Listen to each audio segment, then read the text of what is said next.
เส้นผมหรือว่าเส้นอีหยังกระบุหู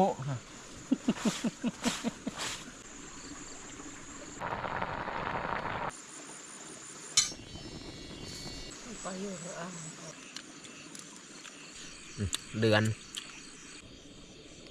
ฟังเสียงสัตว์ป่าหอก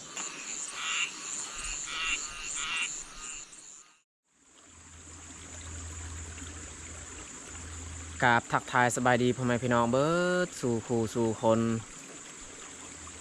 กราบสบายดีเมื่อสุขูสุคน สำหรับตอนแรกวันนี้คอยกับผ้าเตื้อยมานอนป่าไก่แคมห้วยเนาะอันนี้ก็แมนห้วยหลังของพวกเฮายืนห้วยสายน้ำน้อยถ้าว่าช่วงหน้าแล้งนี่แห้งน้อยกว่านี้อันนี้แค่ในช่วงหน้าฝนเราเห็นหลายชั้นนี้แล้วเฮาสิบอกว่าระยะห่างมาแต่ทุกคนติดตามเบิ้งติดตามชมกับพวกเฮาได้ในค่ำคืนนี้ว่าเฮาจะมีการเคลื่อนไหวแบบใดแน่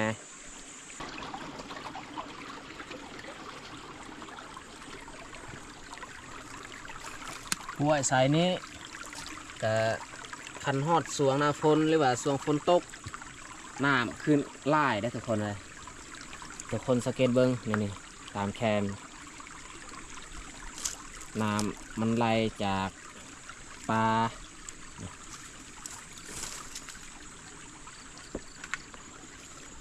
เราสิพากันมานอนกับอยู่นี่แหละนี่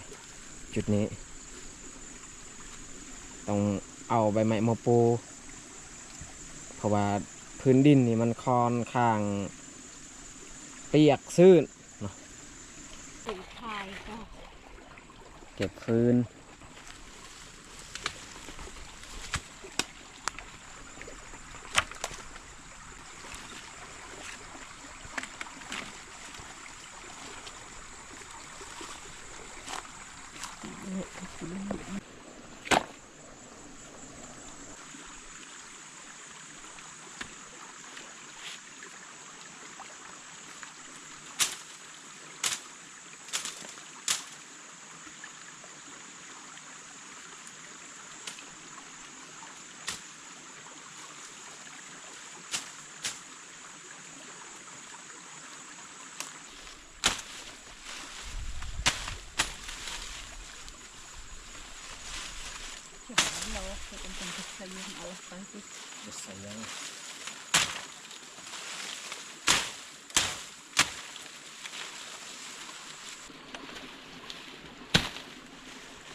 หญ้านี่เขาเหยียบเอา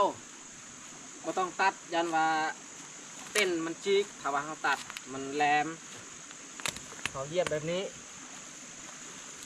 เหยียบให้มันจำเลย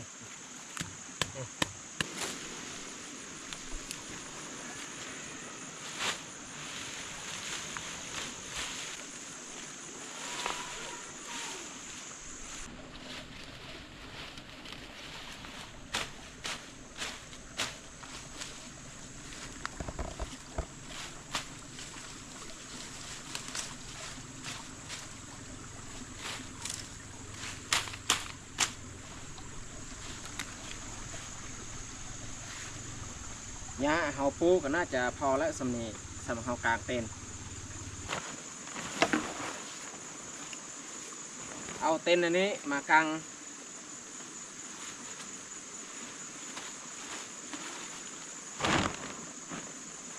บุเคยกางคือกันได้เต็นอันนี้เต็นของคนจีน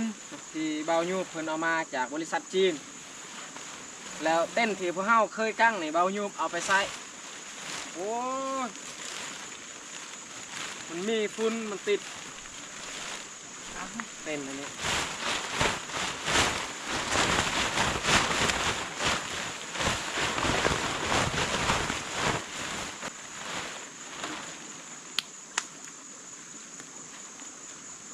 นนี้แหละไม้ที่เขาเจ้าใส่ของเฮานี่ต่างบัดของเข้านี่แบบนี้อีกโอ้จับครั้งหนึ่งมันดีดแห้งเลย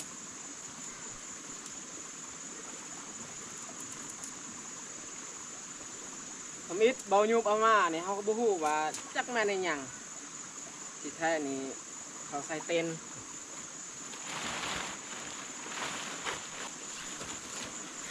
จับเลยนี่นะสอดใส่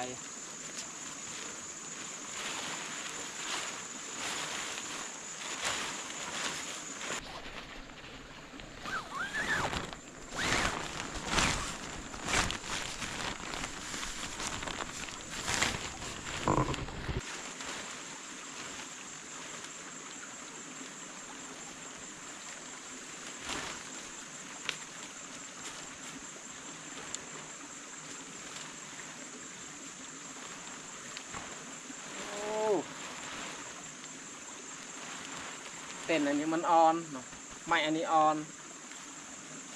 มันไม่ค่อยแข็งแห้งปานใด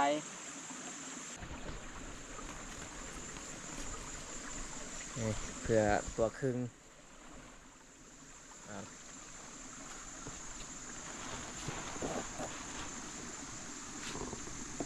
ดึงเบื้องนั้นให้มันเข่งให้มันเข่งโอ้ ประตูว่ามันซองเมือง ซองเบื้องอีหลีทางนี้ก็มี10ทางนั้นก็มีนี่สบายอยู่ประตูซองเบื้องเข้าเบื้องนี้ออกเบื้องนั้นง่าย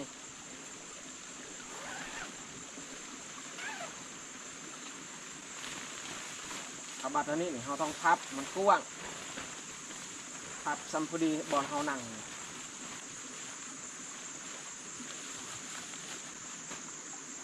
อันนี้บอลเฮานั่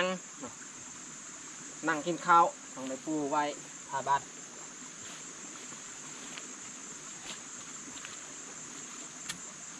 โอ้คืนนี่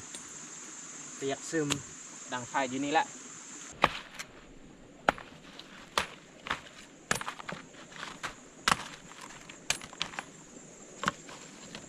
ตัดเอาใบไม้มาปูบอลเฮาดังไฟ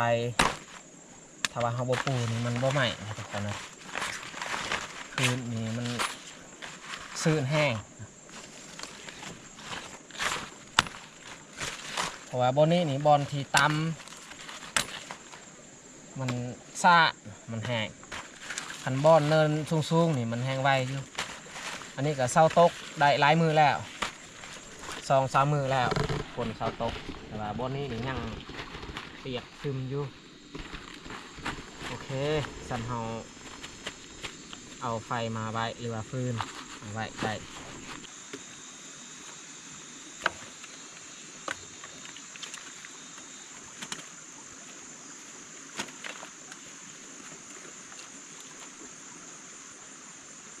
คนเสาตก2-3 วันมันก็แห้งทำได้ทำหนึ่งแล้ว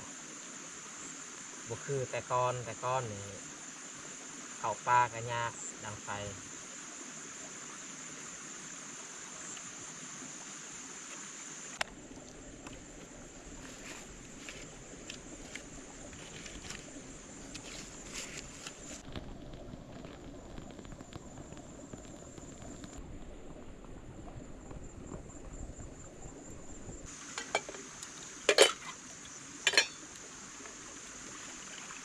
เตื้อยพันธีหุงข้าวคอยสิเฮ็ดอันไม้อันนี้เพื่อเฮาหุงข้าวได้เสียบไม้2 ข้าง มันลุงแจง เย่ฮะ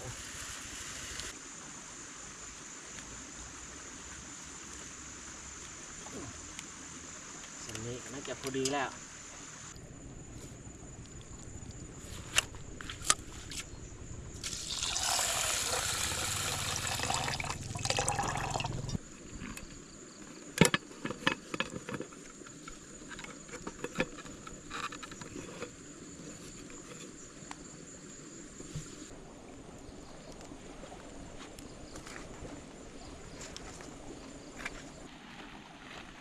ในขณะที่เรากำลังต้มข้าวนี่เราเข้าไปเบิ้งข้างในเต็นท์ก่อนแล้วก็เอาผ้าห่มซองพื้นอันนี้เข้าไปเลยโ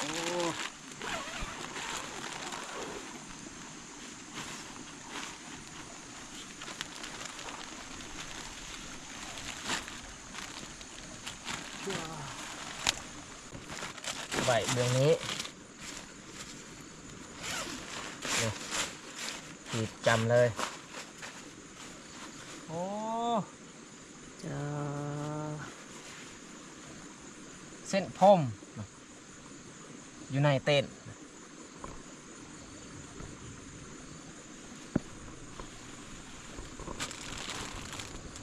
แต่สิหาแนวปัด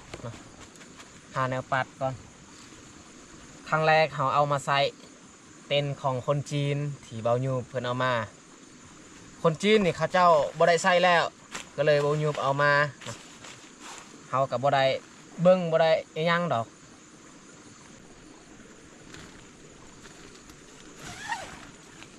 มีประตูเบิ่งนี้อีก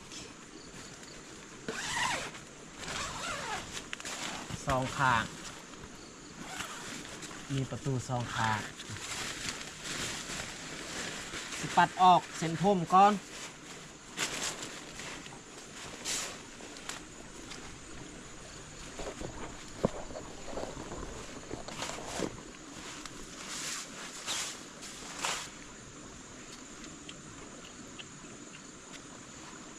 เส้นผมหรือว่าเส้นอีหยังกระบุหู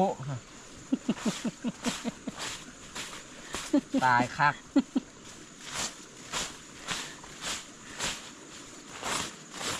น้ำไม้ก่อน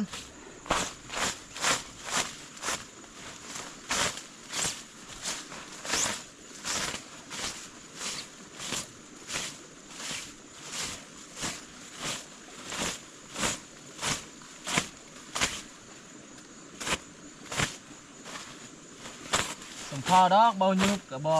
เอามาใส่เป็นอันนี้เพิ่นไปนอนป่าคือกันเบายุบเพิ่นเอาเต้นของเฮาไปบ่เป็นหยังเฮาปัดออกเบิด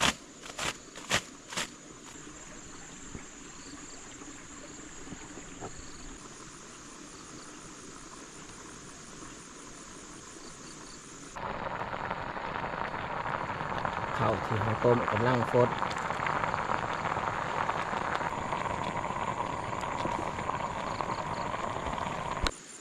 คักได้เต้นแบบนี้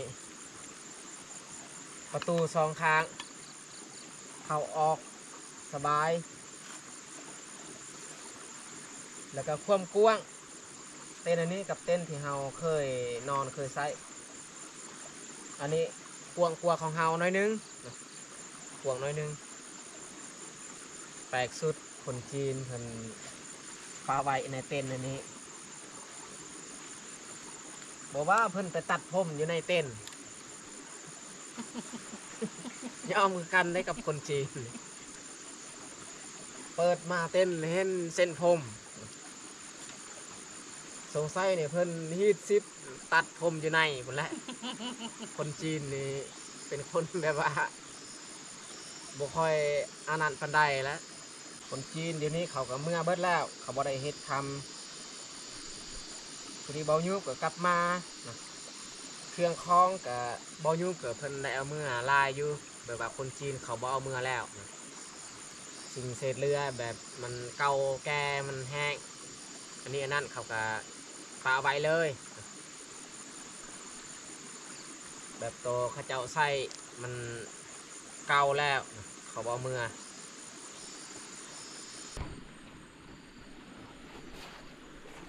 นี่เตือนมาน้ำไม้คืนอีก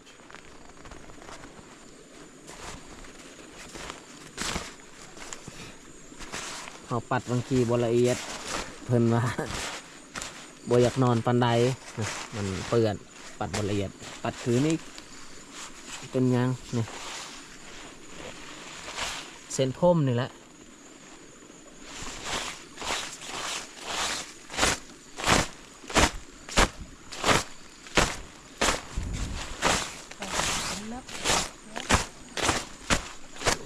สะอาดแล้วบาทนี่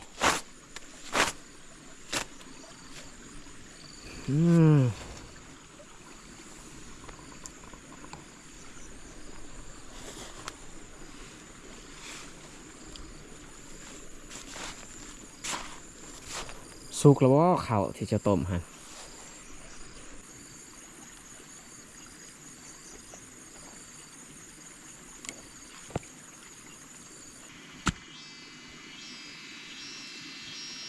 สับหลักไว้ใส่ดอกไฟดอกโซลาร์เซลล์สื่อมาใหม่ๆ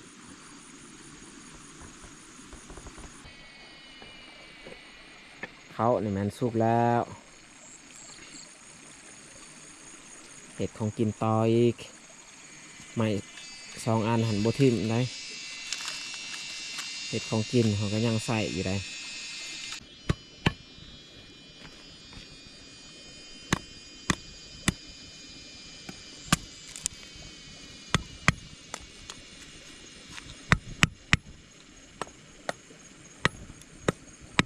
เบื้องนี้โบแนนพันใดเพราะว่ายูรุมมันมีฮีนแต่ก็เขาตั้งได้ก็น่าจะโอเคแล้วสินี่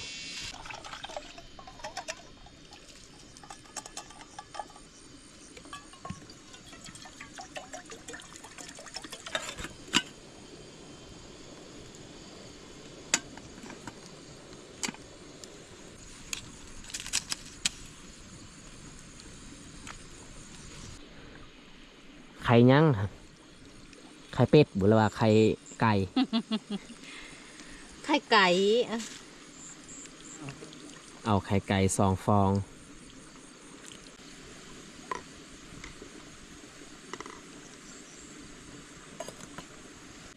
สิเฮ็ดจังได้กินจังเตย แกง แกงยัง ใส่สีนไก่กับมะแตง โอ้อาหารแบบบานๆเนาะ อาหารบ้านนอกบ้านนา อดทนมือไอายสิพาไปนอนห้วยเนาะ ไปหาปูหาปลาพอได้กินได้ยำมื้อนี้กินแกงมักแตงไปก่อน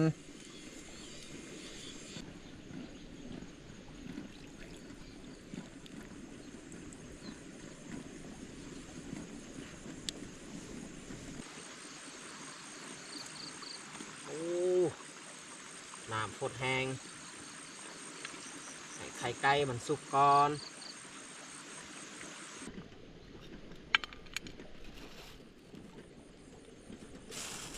สีไก่จากเส้น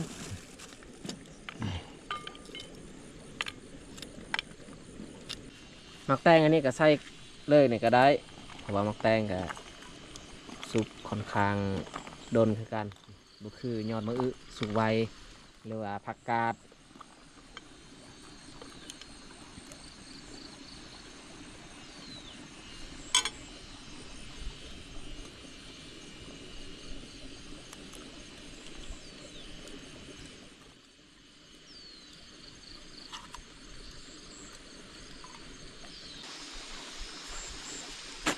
หมดไปยังมันขึ้นมาอยู่ถึงผาบัด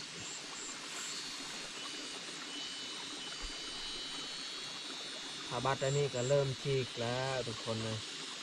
แต่ว่าเฮาใส่ก็โดนแล้วแต่ปีกายเฮาเริ่มใส่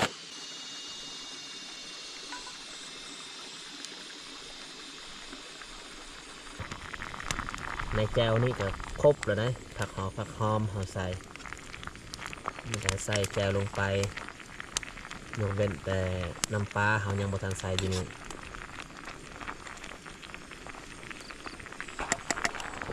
จะมีกุ๊กแจง ใส่เบิดเลยก็ได้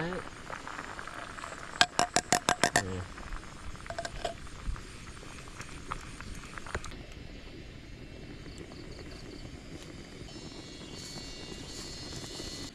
นางควาย2 เส้นเอาเตือยเพิ่นเอามา ทุกคาบได้เฮากินนางควายนี่เฮาซื้อหลายมัดเนาะจากเมืองส่วนเฮาลงเมืองในอื่นเฮาบ่ได้ก็ ชีกินนางควายนี่แหละถ้าว่ามีเหล้าเอามาแกมกับเหล้าถ้าคนมักกินเหล้าแต่ว่าเฮาเลี้ยงเหล้าเบียร์ก็บ่ปานใดย้อนว่ากระเพาะเฮาบ่ฮับแล้ว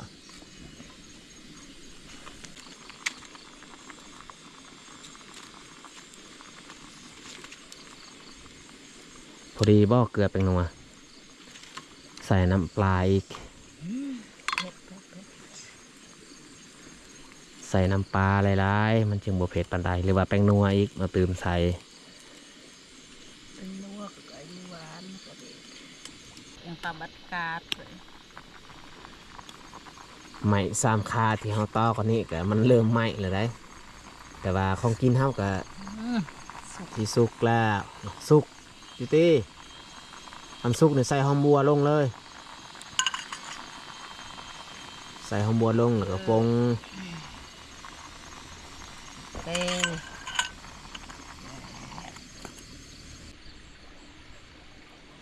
เตื่อยเป็นโป้งของกินแล้วแล้วก็ตักออกอันไข่ไก่ซองหน่วยฮันเอาน้ำมาแช่ไว้เพื่อมันเย็นแล้วก็สิปอกเปลือกมันออกกำลังดีตอนนี้อากาศ เรียบร้อยเย้ใหม่ น้ำไหลตลอดเวลา เบอร์ในเส้นหนึ่ง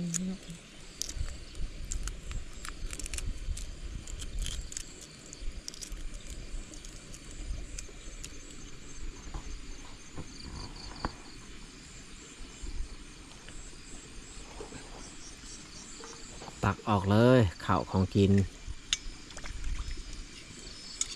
บรรยากาศไก่สีมืดสีคำในนี้แหละเอากินข้าวมันจึงอากาศคักเหมาะสมให้ FC ได้เบิ่งได้ชมตอนบรรยากาศไก่สีมืดนี่อากาศดีๆ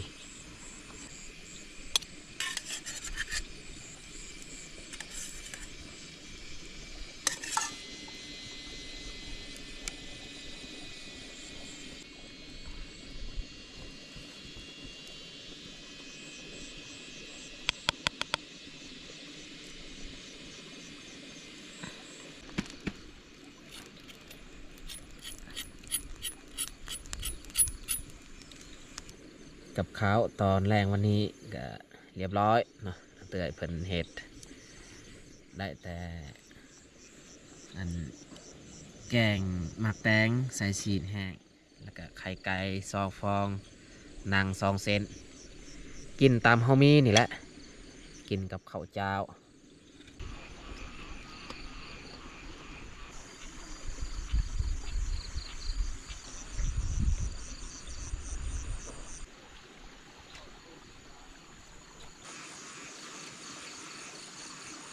เอามาพี่น้องมากินข้าวแรงน้ำกันกินข้าวตอนบรรยากาศที่มืดแล้ว แต่ว่าเสียงนกยังห้องอยู่ได้นกบางโต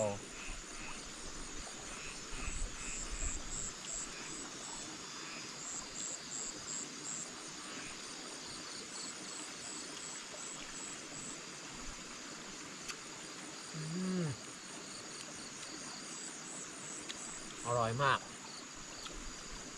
แกงหมักแตง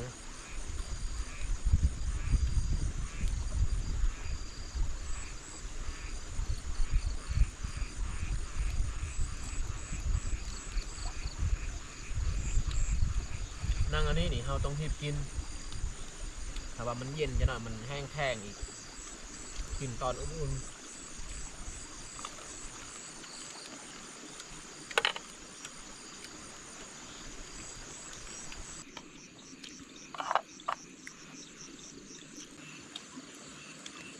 กินเสียนข้าวย่างกินนังข้าวเบิด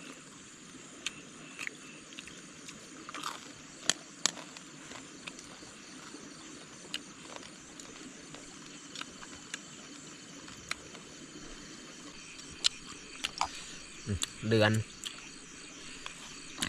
คืนนี้น่าจะแมนเดือนแจงเดือนแจงนอนฟังเสียงเขียดห้องเลยละ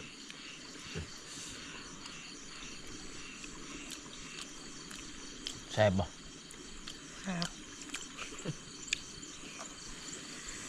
อยู่บ้านเกิดเจ้าเคยกินแนวนี้บ่ ว้า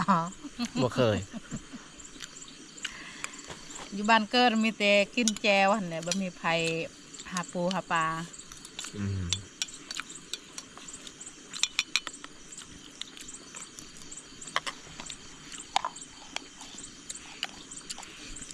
สรุปแล้วเนี่ยอยู่บ้านเกิดกับอยู่นี่เนี่ย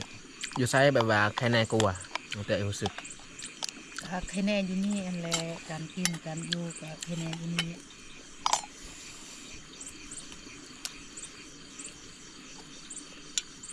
แต่ว่าพี่ซีกับเบิ้งแบบเฮากินนี่ลักษณะมันน้อยบ่เพียงบ่พอแต่ว่าเฮากินทุกครั้งก็อิ่มอยู่เนาะ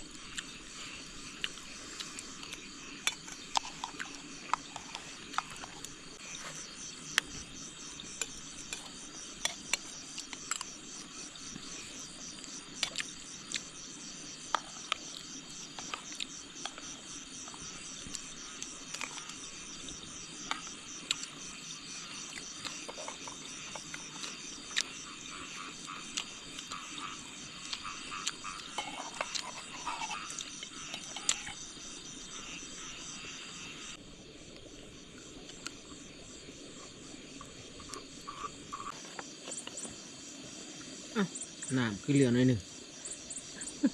โอ้ยตายละเสือกินหลาย จงไหวคอยหน่อยหนึ่ง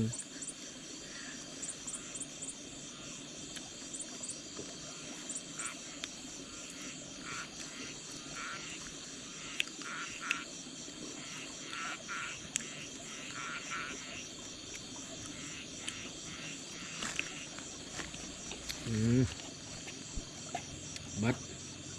น้ำอิ่มเต็มทีเลย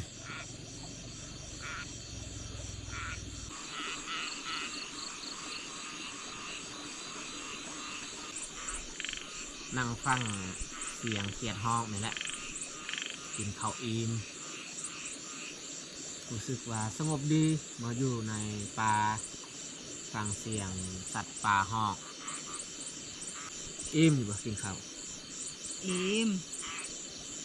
ข้าวเรือหน่อยนึง แต่ละเทื่อเขากินข้าวนี่บ่มีดอกก็คืออิ่มถึงว่าบ่แซ่บบ่นัวก็เขากินอิ่ม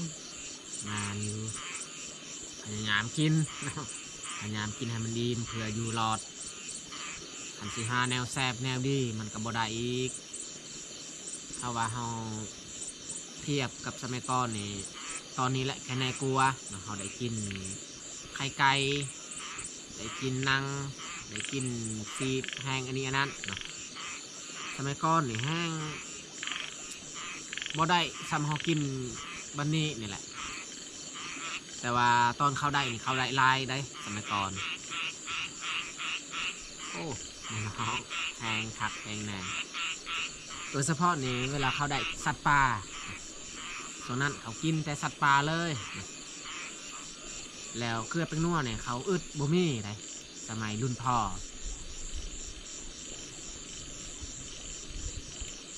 แห้งรุ่นปูรุ่นยาหันเขาบ่ได้กินเกลือกับเป็นนัวเขาเห็ดของกินไม่แต่เขาใส่อันนั้นผักกาดเนาะผักกาดที่กระเจ้าเก็บแล้วก็มายัดใส่กระบังเนาะตำให้มันแน่น คันสม เมื่อมันเน่าเนาะมันเน่าเขาถอกออกแล้วก็มาตากเนาะตากให้มันแห้งอีกเนาะใบผักกาดให้มันแห้งแล้วจึงเอามาใส่ของกินตอนนั้นแหละเขาต่างอันเกลือเนาะเขาเห็ดแบบนั้นมันมีความเค็มนะมีความเค็มจากผักกาดเนี่ยแหละแล้วนั่นได้สมัยปู่ย่าเคยเล่าสู่กันฟังโมแมนสิมีเกลือมีแป้งนัวมีน้ำปอกน้ำปลาบ่มียุคนั้นแต่ยุคเฮานี่แหละเริ่มมีอีกบ่โดน10 ปีข้างหน้าแต่อาจจะพัฒนากว่านี้แต่ละยุคแต่ละสมัยก็มีการเปลี่ยนแปลงคือกันคือ4-5 ปีหลังยังบ่ทันมีสัญญาณในบ้านเฮาพ่อยนี่เป็นคนทำอิฐที่เฮ็ด YouTube ถ่ายคลิปลง YouTube บ่ได้อัปโหลดอยู่บ้านต้องขี่รถไป อยู่จุดซุ่มหมู่บ้านหนึ่งที่มีสัญญาณเนาะอยู่หันมีโรงเรียนมัธยมแน่เนาะก็เลยมีสัญญาณแต่ว่าสัญญาณกับโมแมนซีมีปกติบางครั้งคอยขี่รถไปอัปโหลดคลิปอยู่หันกับบ่มีสัญญาณนี้เมื่อกลับแบบว่าบ่ได้ลงคลิป แล้วคอยลงคลิปในตอนนั้นนี่คอยบ่ได้ลงทุกมือบางที่นี่2 มื้อ3 มื้อต่อ1 คลิปคอยลงเพราะว่ามันไกลแน่เดี๋ยวนี้แหละเราจึงลงคลิปทุกมื้อแต่ทำบาเดี๋ยวนี้นี่มีสัญญาณฮอดเพื่อนหรือบอตอบแล้วบ่มีต้องได้ขี่รถหรือว่าย่างไปฮอดจุดที่เนินสูงภูสูงมันจะมีสัญญาณแต่เราก็ต้องสู้ซนถ้าว่าเราบ่สู้นี่เราก็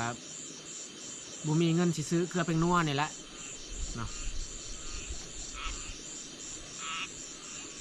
เดี๋ยวนี้นี่หลายคนที่เฮ็ดคลิปในหมู่บ้านเฮาเพราะว่ามีสัญญาณแล้วแต่ก่อนไม่แต่คนเดียวค่อยเฮ็ดและคนในบ้านเขายังบ่ฮู้วิธีการเฮ็ดคลิปลง YouTube ดอกดีคอยเฮ็ดหลายปีคอยเฮ็ด2-3 ปีก็มีคนที่มาถามคอยอีกจะเฮ็ดแนวใดตัวเองก็อยากเฮ็ดอยากลองเนาะ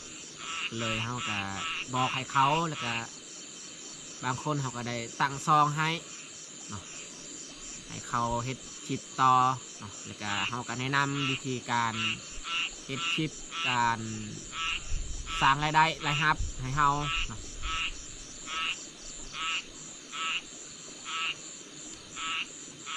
เตื้อยมีเรื่องที่เล่าอยู่บ่ให้ FC ฟังเล่าเบิ้งจากเรื่องบ่มีอ่ะ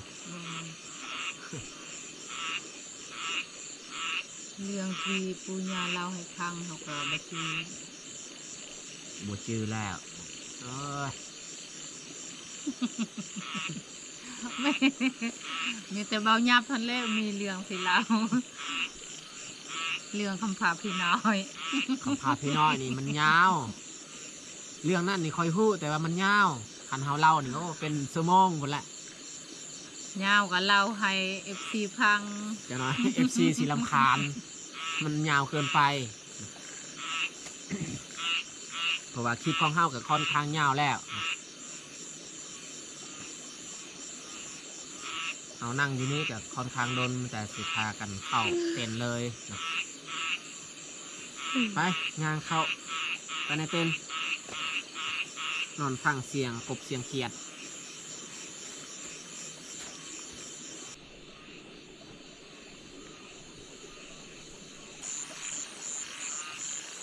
พาอันนี้หรือว่ามีดนี่เราต้องเอาเข้าไปในนะ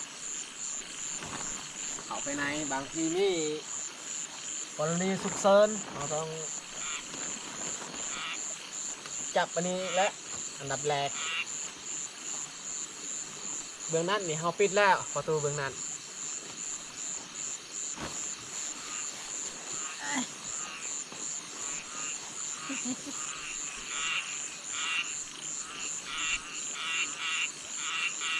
โอเคมาแต่ฮีทซิปข้างในนี้ส่วนข้างนอกเนี่ยไม่ต้องฮีทอย่างเรามันเอาฮีทซิปตัวมุ้งตัวนี้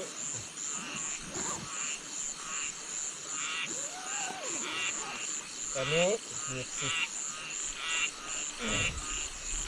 ใช้แบบโค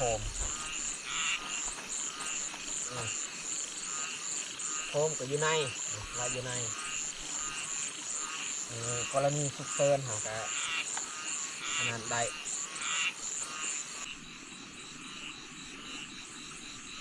เต้นอันนี้นี่สูงกว่าเต้นเฮาอีกสูงหน่อยนึงบ่หลายดอก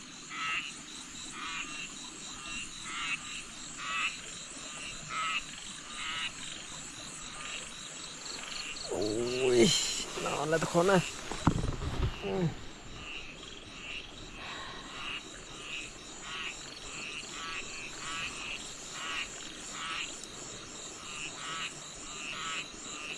นอนฟังเสียง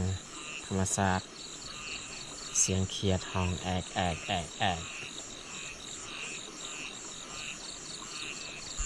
ปิดไฟก่อนทุกคน